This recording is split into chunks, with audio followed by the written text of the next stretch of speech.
चुनाव 15 मार्च को है, तो वो जो सॉफ्टवेयर में जो प्रोग्रामिंग करते हैं, सॉफ्टवेयर बनाते वक्त उसमें प्रोग्रामिंग कर देते 15 मार्च को सुबह 10 बजे से शाम को 6 बजे तक जितनी भी वोट पड़ेंगी आधी वोट स्वैप होकर सीधे बीजेपी को चली जाए। तो होगा क्या? उससे क्यों करते हैं? टाइमर क्यों है? टाइम सेट क्यों किया जाता है? चूंकि चुनाव की डेट को चुनाव से पहले हर पार्टी का एक, हर प्रत्याशी का एक, आपको पता बूथ एजेंट अंदर होता है। बूथ एजेंट को वो लोग मॉक पोल करवा के देखते कि वहां वोट डाल के देख लो। सबसे कहते हैं 10-10 वोट डाल के देख लो। तो वो जो 10-10 वोट डालते तो घड़ी फिर जो मशीन दिखाती है तो जितनी वोट जिसको डाली उतनी निकलती। मैं पूछना चाहता हूँ, देश की जनसंख्या बढ़ रही है या कम हो रही है? देश की जनसंख्या बढ़ रही है तो और स्कूल खुलने चाहिए थे, लेकिन खुलने की बजाय 1.25 लाख सरकारी स्कूल पिछले 15-20 सालों में बंद हो गए। बेरोजगारी बढ़ रही है, महंगाई बढ़ रही है और उन्हें आपकी वोट की चिंता नहीं है। क्यों? क्योंकि उन्होंने देखा कि बहुजन समाज जाग गया है, पढ़ने लिखने लगा है, आगे बढ़ने लगा है। अब वो बहुजन समाज के नेताओं को वोट डालता है, उनकी पार्टी मजबूत हो रही है, उनके नेता मजबूत हो रहे हैं। जो स्वर्ण लोग संसद के अंदर 70% से ज्यादा स्वर्ण सांसद होते थे, वो घटते घटते घटते घटते 40% रह गए। 15 तारीख को सुबह 10 बजे से शाम को 6 बजे तक जितनी भी वोट पड़े आधी वोट ऑटोमेटिक अपने आप चोरी होके और बीजेपी को चली जाए।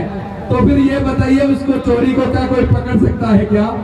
क्योंकि जब मॉक पोल करके दिखाया जाता है उसमें चोरी तय नहीं की है, चोरी टाइम और डेट के हिसाब से तय की है। 3 दिन पहले एक आंकड़ा आया, आपने देखा होगा, 3000 स्कूल, 3000 8वीं तक के स्कूल एक कमरे में चल रहे हैं, एक कमरे में। ये तो केवल गुजरात का आंकड़ा है।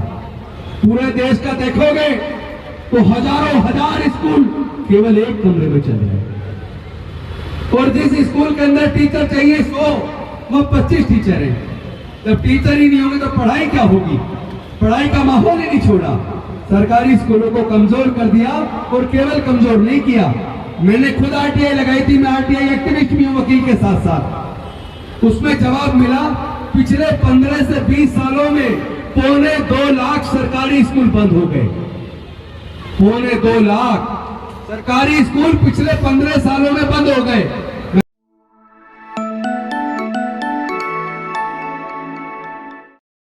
और अल्पसंख्यक समाज की कोई कदर नहीं है।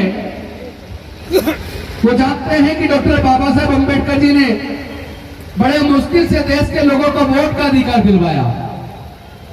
क्योंकि जब संविधान सभा में इस बात पर चर्चा शुरू हुई कि अब अंग्रेज जाने वाले हैं, अपनी सरकार चुननी है, तो वोट का अधिकार किसको देना है?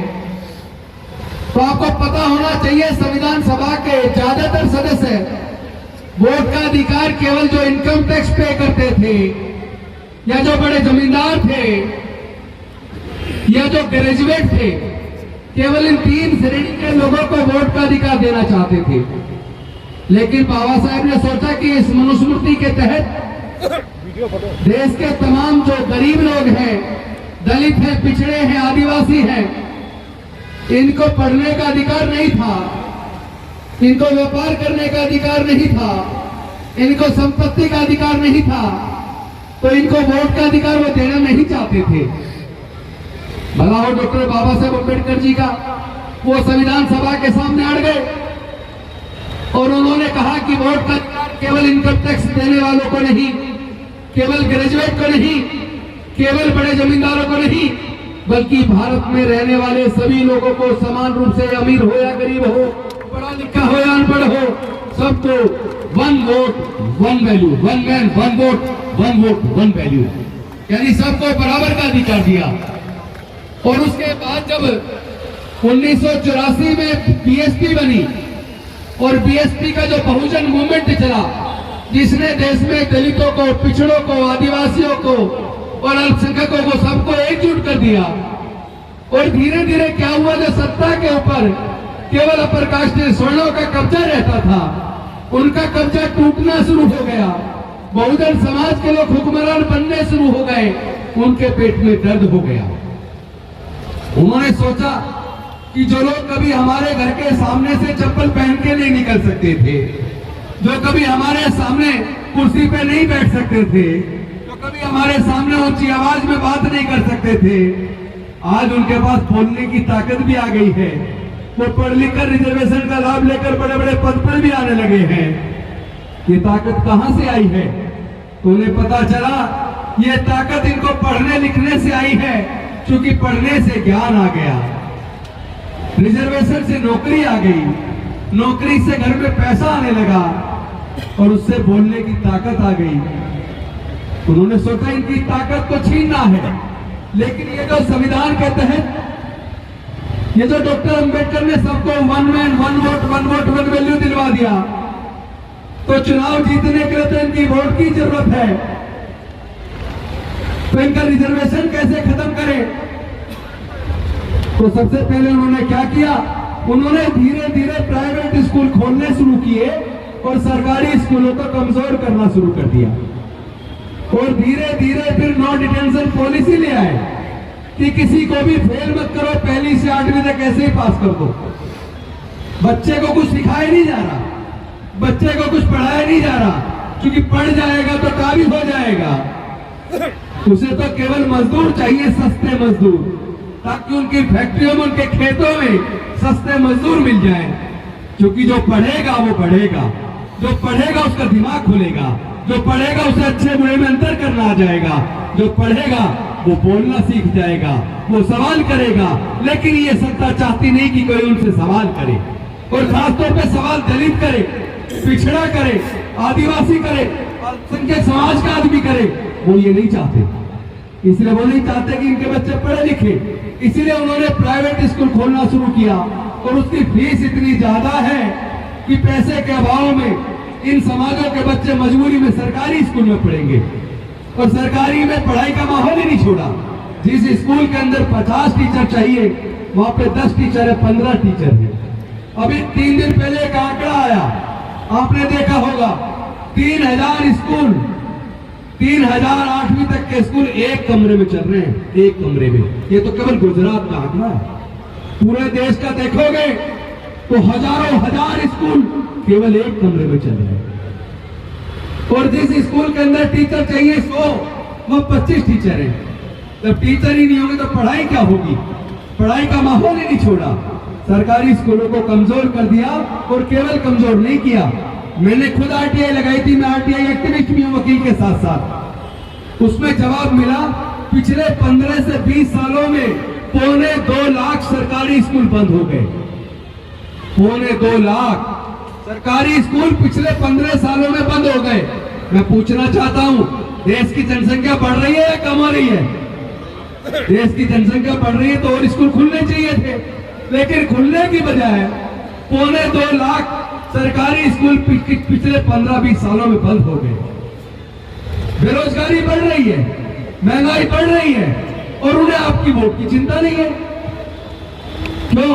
क्योंकि उन्होंने देखा कि बहुजन समाज जाग गया है, पढ़ने लिखने लगा है, आगे बढ़ने लगा है। अब वो बहुजन समाज के नेताओं को वोट डालता है, उनकी पार्टी मजबूत हो रही है, उनके नेता मजबूत हो रहे हैं।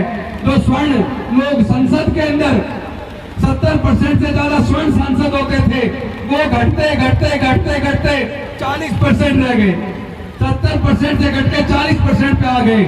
तो उन्होंने कहा कुछ तरीका निकालो, तो वो ईवीएम ले आए, और ये ईवीएम के अंदर एक रियल टाइम क्लॉक होता है, रियल टाइम को घड़ी होती है, घड़ी। ये ईवीएम में घड़ी क्यों है पता है आपको? अगर आपको जल्दी उठना है, सुबह आपको ट्रेन पकड़नी है, तो आप अपने मोबाइल में टाइमर लगाते हो, अलार्म लगाते हो, ताकि सुबह अलार्म बज जाए और आप उठ जाओ। लेकिन एक सवाल मैं आप सबसे पूछना चाहता हूं, अगर आपके मोबाइल के अंदर टाइम क्लॉक ना हो, टाइमर ना हो, तो क्या सुबह आपका अलार्म बजेगा? नहीं बजेगा ना। जिस तरह सेना के लोग आपको पता है टाइम बॉम्ब भी बनाते हैं, लेकिन अगर टाइम बॉम्ब के अंदर टाइमर ना हो, उसमें डेट और टाइम सेट करने की व्यवस्था ना हो, तो क्या टाइम बॉम्ब बनेगा? क्या वो फटेगा? क्योंकि उसमें तय किया जाता है कितने तारीख को कितने बजे फटना है। तो अगर उसके अंदर टाइमर ना हो, टाइम क्लॉक ना हो, तो कभी भी टाइम बम नहीं बन सकता। उसी प्रकार जिस तरह अलार्म आप अपने फोन में लगाते हो, अगर उसमें टाइमर ना हो, उसमें डेट और टाइम सेट किया जाता है तो अलार्म बजता है तो आप उठते हो। उसी प्रकार अगर इस ईवीएम मशीन के अंदर अगर रियल टाइम क्लॉक ना हो तो वो जो सॉफ्टवेयर बनाते हैं, 4 लोग की कमेटी है, वो 4 लोग आईआईटी के प्रोफेसर हैं, वो ये सॉफ्टवेयर बनाते हैं, वो प्रोग्रामिंग करते हैं और उसमें प्रोग्रामिंग कर दी जाती है डेट के हिसाब से। कैसे की जाती है मैं एग्जांपल देके बताता हूँ। सपोज करो चुनाव 15 मार्च को है, तो वो जो सॉफ्टवेयर में जो प्रोग्रामिंग करते हैं, सॉफ्टवेयर बनाते वक्त उसमें प्रोग्रामिंग कर देते 15 मार्च को सुबह 10 बजे से शाम को 6 बजे तक जितनी भी वोट पड़ेंगी, आधी वोट स्वैप होकर सीधे बीजेपी को चली जाए। तो होगा क्या, उससे क्यों करते हैं, टाइमर क्यों है, टाइम सेट क्यों किया जाता है? चूंकि चुनाव की डेट को चुनाव से पहले हर पार्टी का एक, हर प्रत्याशी का एक, आपको पता बूथ एजेंट अंदर होता है। बूथ एजेंट को वो लोग मॉक पोल करवा के देखते कि वहां वोट डाल के देख लो, सबसे कहते हैं 10-10 वोट डाल के देख लो। तो वो जो 10-10 वोट डालते तो घड़ी फिर जो मशीन दिखाती है तो जितनी वोट जिसको डाली उतनी निकलती है। क्योंकि उस वक्त टाइमर के हिसाब से चोरी तय नहीं की है, चोरी तो तय की है दिन में 10 बजे से शाम को 6 बजे तक, और वो तय की है डेट तय करके चुनाव की 15 तारीख, अगर मार्च को 15 मार्च को अगर चुनाव है, 15 मार्च को चोरी करनी है सुबह 10 बजे से शाम को 6 बजे तक। अगर उस मशीन के अंदर जो सॉफ्टवेयर जब डाला जाता है उसमें जो प्रोग्रामिंग की जाती है, जानते हो वो कब सर्वर से सॉफ्टवेयर के द्वारा डाटा डाला जाता है? जिस दिन विड्रॉवल की लास्ट डेट खत्म हो जाती है और पता लग जाता है कितने प्रत्याशी मैदान में चुनाव में बचे हुए हैं। उसके बाद चुनाव आयोग के जो कर्मचारी आते हैं, जो इंजीनियर आते हैं, वो आउटसोर्स होते हैं, सरकारी कर्मचारी नहीं होते, आउटसोर्स होते हैं। वो आते हैं हर बूथ, जहाँ पे बूथ होता है उसके वहां जहाँ पे रखी होती है मशीनें, वहां जाते हैं और जाने के बाद उसमें सॉफ्टवेयर डाला जाता है, प्रोग्रामिंग डाली जाती है, उसमें कैंडिडेट फाइल डाली जाती है। एक तो कैंडिडेट फाइल डाली जाती है, दूसरी टाइम फाइल। कैंडिडेट फाइल में वो डाटा होता है कि कौन कौन कैंडिडेट चुनाव मैदान में है, किस किस पार्टी के हैं, और उसी वक्त अगर कंप्यूटर से जब वो डालते हैं, उसी से अगर उन्होंने डाल दिया 15 तारीख को सुबह 10 बजे से शाम को 6 बजे तक जितनी भी वोट पड़े, आधी वोट ऑटोमेटिक अपने आप चोरी होके और बीजेपी को चली जाए। तो फिर ये बताइए उसको चोरी को क्या कोई पकड़ सकता है क्या? क्योंकि जब मॉक पोल करके दिखाया जाता है उस पर चोरी तय नहीं की है, चोरी टाइम और डेट के हिसाब से तय की है।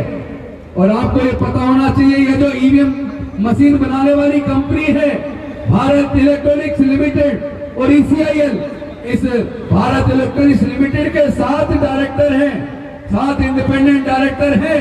7 इंडिपेंडेंट डायरेक्टर में से 4 independent director Bharatiya Janata party के पदाधिकारी हैं। तो जिस कंपनी को चलाने वाले 7 इंडिपेंडेंट डायरेक्टर में से 4 independent director Bharatiya Janata party के पदाधिकारी हो, तो वो जो मशीन में सॉफ्टवेयर डाला जाता है, प्रोग्रामिंग की जाती है, उसका जो सोर्स कोड होता है, सोर्स कोड का इस्तेमाल करके जो सारी वोट की चोरी की जाती है, वो सोर्स कोड बीजेपी के उन 4 डायरेक्टर के पास होता है। और इंजीनियर सर्कार के हैं नहीं, जो आके प्रोग्रामिंग जो सॉफ्टवेयर जो सर्वर के थ्रू डालते हैं, वो तो प्राइवेट लोग हैं।